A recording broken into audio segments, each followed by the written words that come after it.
From Indianapolis, with an eye on every corner of the state, this is IBJ Media's Inside Indiana Business with Gary Dick. Presented by Elevate Ventures and Indiana University.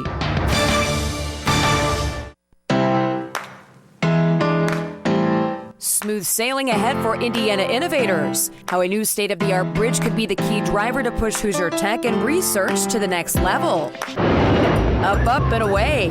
Spring breakers heading south to soak up the sun, the annual frenzy to get out of Dodge, and the big numbers landing at Indianapolis International Airport. Given the fact that I have a disease that progressively declines to a point where I'm no longer the person that I used to be. New hope for Alzheimer's patients like Jeff. How Indiana researchers are making progress in catching the disease early.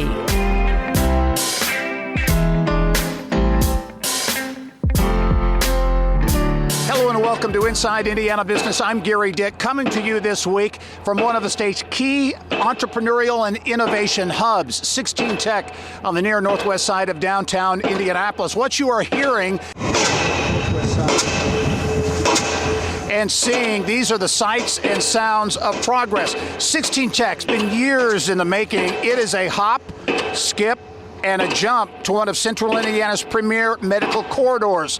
But Fall Creek stands in the way of connecting to Eskenazi, the IU Medical Campus, what will be Indiana University, Indianapolis, Purdue, Indianapolis as well.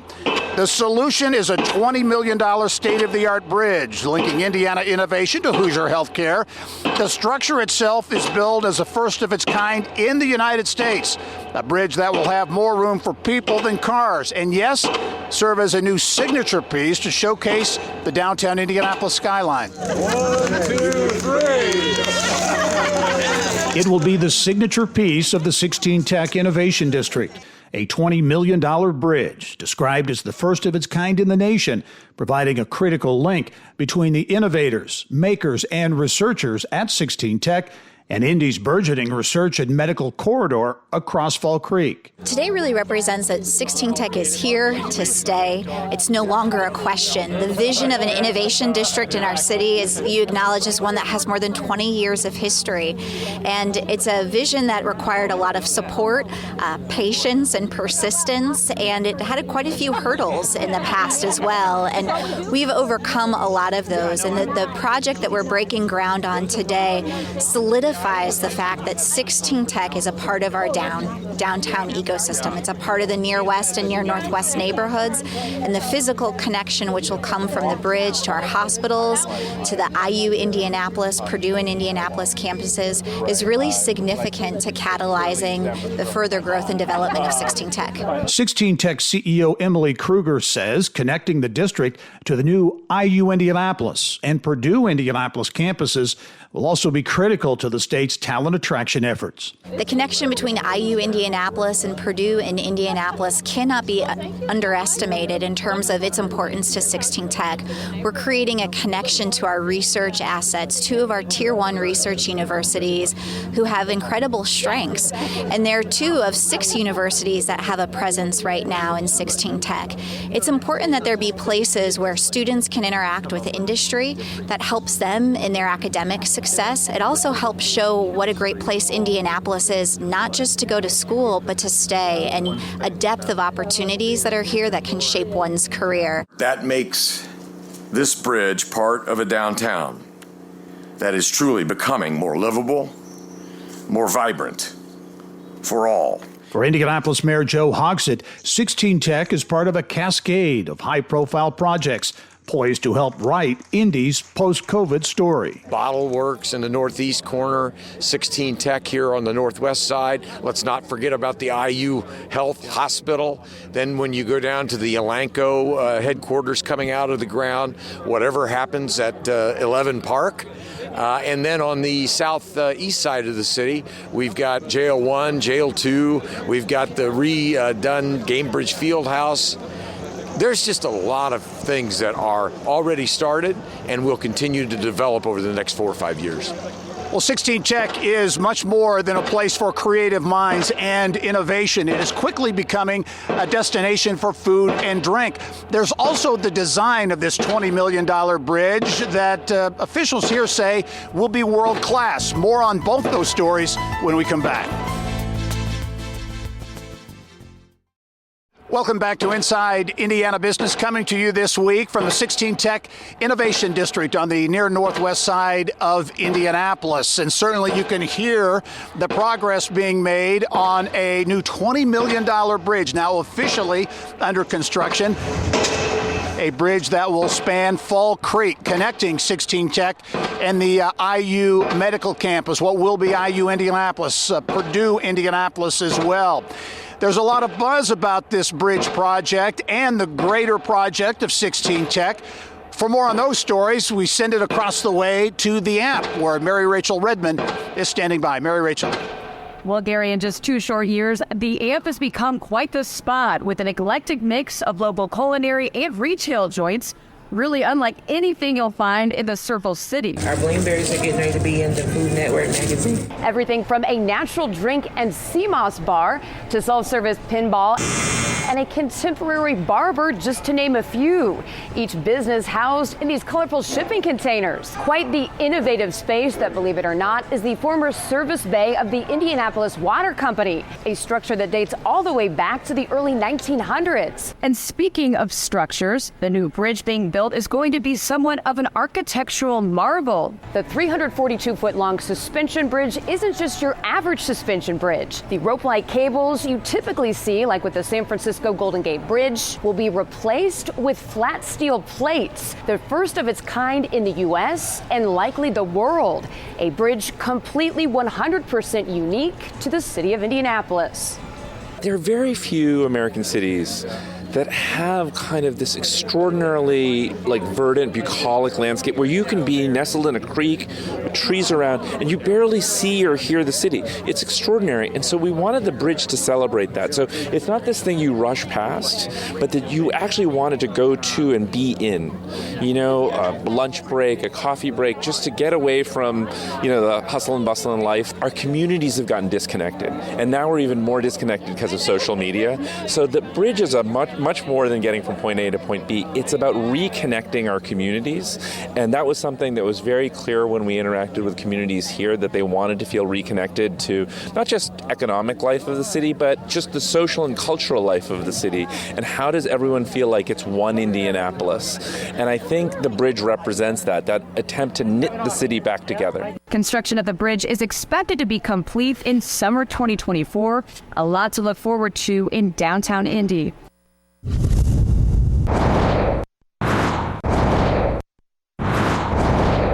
Here's what's making news around Indiana, brought to you by the Indiana Association of Realtors, Indiana's 21,000 realtors, the neighbors you know, the experts you can count on. LA's loss, Indiana's gain. FedEx closing down its facility in Los Angeles and moving operations to Indianapolis. No word yet on what's next for the 400 FedEx workers at LAX. Texas-based Al Kagan revving up its silicon battery component operations in New Carlisle. It's the same community in northern Indiana lobbying GM to build a massive new EV battery plant there. Decision on that project still in limbo. Another new push to get more nurses in the workforce. Cameron Memorial Community Hospital in Angola teaming up with Trine University, constructing a new educational nursing facility on the hospital's campus. 3 South Central Indiana counties banding together to tackle climate change. Leaders from Bloomington, Columbus, and Nashville recently launched Project 46, a regional effort to establish policies to deal with shifts in the environment. Indiana's oldest operating mill marking a major milestone this summer. The Bridgeton Mill in Park County celebrating 200 years in business. It's been going strong since 1823 and is the oldest operating mill in the Hoosier state. All right, Mary Rachel, thank you. Certainly lots going on here at 16 Tech.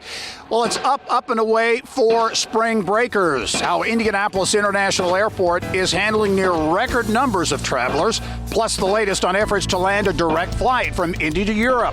Back in studio after the break to talk all things airport. At PNC Bank, we're committed to making a difference in the lives of our customers and communities by helping them move forward financially. As a Main Street bank, we try to do right by our customers with every encounter. Our local teams offer personalized financial advice to help guide you in making the best decision. We're proud to be part of your community. PNC Bank. See how we can make a difference for you at pnc.com. Copyright 2022, the PNC Financial Services Group, Inc., all rights reserved. Well, looks pretty tempting around this time of year, to be sure. That tug to put Indiana winter into the rearview mirror and head south to soak up the sun and surf. And Hoosiers are heading out of town in droves. Large crowds, long lines, large crowds at the airport and beyond. A lot of hustle, bustle. It all adds up to the annual spring break surge at Indianapolis International Airport, which this year is expected to hit busy with a capital B. Travelers packing planes in record numbers. For more now on what it means to the airport and its bottom line, pleased to be joined by Airport Executive Director Mario Rodriguez, coming to us from the airport. Thanks for joining us, Mario.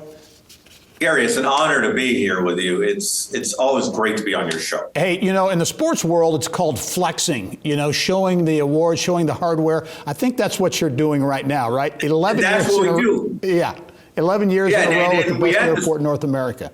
And we had these wonderful banners right behind me that said 10 years, but we decided to stick another thing on top of it because we want one more year. We want to reuse the banner. Yeah. Hey, this has been a couple of tough years for the airline industry, certainly with the pandemic, but certainly a lot of signs that the industry is coming out of it. Spring break, very, very busy time at the airport. How is business? As I understand it, business is up when you compare it to peer airports here in the Midwest. Oh, absolutely. We're about 10% ahead of our peer airports. Last year in 2022, this airport moved 8.5 million passengers. And as a matter of fact, you said it was busy. Today is the busiest day this airport has ever had. Wow. We're nearing about 40,000 passengers today. About 19 to 20 outbound and 19 to 20 inbound, which it's breaking all records. And although the longest line, and I caution everybody, the longest line has only been 25 minutes because we're very efficient. Please get to the airport a little bit earlier because it takes a little bit longer to park and it takes a little bit longer to get to the TSA line. Yeah, certainly consumer travel is driving a lot of the activity. Their business travel, very important as well. There was some news. Well, first of all, I want to ask you about the number of flights, nonstop flights. The nonstop is always a big issue here in Indianapolis. Where does all that stand right now? Well, right now, we're trending in a good direction. We got 46 nonstops, a total of 130 flights per day, all over the United States, including Mexico and Canada, which are very, very strong markets. We continue to look east towards Europe, and that seems to be solidifying as days go on. We get more business travel and starting to look better and better. Yeah. Well, let's talk about that. The news broke recently, or fairly recently, that Cincinnati did land that nonstop to London that Indianapolis certainly wanted. Talk about that. I know it doesn't mean a nonstop to Europe is dead right now. Oh, no, not at all. And between the state, the city, ourselves, we're really focusing in on making sure we reestablish service to Europe. And we have the backing of our business community, of our wonderful business community, which is extremely strong. I believe it's only a matter of time until we reestablish service. We're looking at Air France for a Paris trip. We're also looking at Lufthansa for a flight to Frankfurt, and also British Airways to London. So we're touching base with all those airlines and their partners to make sure that they view us as a very strong market. We're actually a $1.6 billion market for the airlines, which is with all stretches of the imagination, it's a chunk of change. In other words, the airlines draw almost $1.6 billion out of this market. Lots happening at Indianapolis International. Keep an eye on that international flight as well. I know a new runway and parking garage. We'll talk about that later. Mario Rodriguez, thanks for joining us. We'll talk to you soon. Thank you very much, Gary. All right. Well, small and mid-sized businesses in Indiana, listen up. The U.S. Navy wants you to share in nearly $2 billion in contracts. As many as 200 businesses from around the nation will be in French Lick April 11th for the Naval Surface Warfare Center Cranes 24th Annual Buy Indiana Expo, a chance for Hoosier companies to connect one-on-one with companies that support Crane from all over the nation. The goal to put more cash in Hoosier pockets. I always view it as a very efficient way for small and non-traditional businesses to conduct that business development with the government, because you're going to have federal employees and government folks there, but as well as current support contractors, all in one room with an opportunity to engage and develop relationships in an attempt to work directly or indirectly with the Navy at Crane. In fiscal 2022, Crane doled out $1.9 billion in contracts. That number expected to grow in 23. Coming up next, the ugly and costly reality of Alzheimer's. You okay? Yeah, couldn't remember where the tea bags were. Two Indiana healthcare giants teaming up to help people like Adam. The importance of diagnosing Alzheimer's early. And in this week's IBJ Beach Time in central Indiana, just in time for spring break, the city of Fishers opening Geist Waterfront Park, the first and only public access point on the reservoir. More on the $27 million park and all it has to offer in this week's IBJ. And our Engage Indiana series, really a great series. It spans the state with 7 regional events, all focused on advancing the future of Indiana. Join us at Engage Southwest Indiana in Evansville. That's Tuesday, April 11. And then don't miss Engage Northwest Indiana in Valparaiso, Tuesday, April 25th. Much more information at ibj.com/engage. Two Indianapolis powerhouses are joining forces to improve how doctors diagnose Alzheimer's disease. Business of Health reporter Kylie Villa here more with what really I think is a pretty big story. That's right, Gary. It is a big story. Alzheimer's is notoriously difficult to diagnose, and it's often not found until years after the brain has already started to change. Roche and Indianapolis-based Eli Lilly and Company are teaming up to create a routine blood test that could help spot the disease earlier. With its North American headquarters in Indianapolis, Roche Diagnostics says the collaboration will accelerate the development of its Alexis amyloid plasma panel. Typically, doctors do a PET scan to look for the buildup of amyloid protein in the brain to diagnose Alzheimer's, but Roche says the tool would be able to find the same amyloid protein in the blood. Roche Vice President of Medical and Scientific Affairs, Dr. Corinne Fonts, says this could help get a diagnosis earlier. Those who are diagnosed typically wait an average of nearly 3 years. Because it is very similar to what is in the PET scans, we're detecting the same thing in the blood that you can see on a PET scan. That makes it much more accessible to get a blood collection at a local institution, and anybody can do that. Not all institutions have PET scanners. So this makes it more accessible. In addition to that, having it in this format of a blood test allows every hospital to offer this. Every hospital that has the Roche instruments to do this testing would be able to offer this test. Roche says the routine blood test would show if a patient should go on to further tests to confirm a diagnosis. The FDA has given it breakthrough device designation to speed its development. Purdue University students are getting closer to earning a patent on a wheelchair design that would make it much easier for people with disabilities to navigate busy airports. The team's prototype won an FAA competition for students. The current standard for travelers with limited mobility is to transfer between wheelchairs, airport buggies, and aisle chairs when boarding an airplane. The Boilermakers have designed a wheelchair that would replace all 3, so the person would never need to be transferred. And the base of the wheelchair also contracts so it can pass through narrow plane aisles. Purdue Polytechnic robotics engineering student Jack Moran says perfecting the prototype was the most challenging part. It's really easy to lay something out in CAD. It's another thing entirely to throw it on the laser cutter, get all these pieces cut out, bolt it all together, make sure it's all tight, adjust the fits to make sure that we're not interfering with the wheels. It's all those little details that you don't think about when you first design something, that, you get to learn about when you're actually building it. And I think that's one of the things that really makes a good engineer. The team says the person traveling would no longer need to rely on airport ushers or loved ones to transfer them. Purdue's Office of Technology Commercialization has applied for a patent and is seeking industry partners to further develop the design. Really an ingenious innovation by the folks at Purdue. Leave it to Boilermakers. Yeah. But you never really think about all the transfers that have to happen, and to do that all from one seat, from the car to the airport to the plane, is great. Quickly back on that Lilly Roche Alzheimer's deal. The key is that early detection, right? That really helps treatment. It does. It opens the door. Finding it early opens the door to better treatment. There are new treatments coming out. In fact, one was just approved in January, but it's to treat Alzheimer's in its early stages, so you have to find it early. Great stuff as always. Thanks, Kylie. Thank you, Gary. All right. Well, Angie Hicks didn't think she had the chops to make a run in the business world. Not only did she make a run, she really did hit it out of the park. The Fort Wayne native and co-founder of Angie's List, my guest this week on the Business and Beyond podcast. Hicks has come a long way from those early days in Columbus, Ohio, when she was hustling her home and lawn service door to door.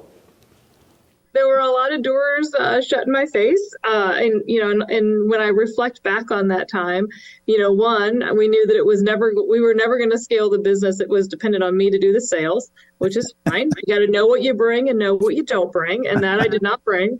And it was character building, and it helped me figure out how to get through doing things that I don't enjoy doing. Because I think a lot of people, are really successful, but there's always things in their role that they don't enjoy doing. Much more with Angie Hicks on the Business and Beyond podcast. You can find it starting Monday at InsideIndianaBusiness.com. It's all the time we have for this edition of Inside Indiana Business. Great time to leave our show this week with images of Indianapolis captured by our chief photographer, Clint Ehrbacher. I'm Gary Dick. Go out and make it a successful week.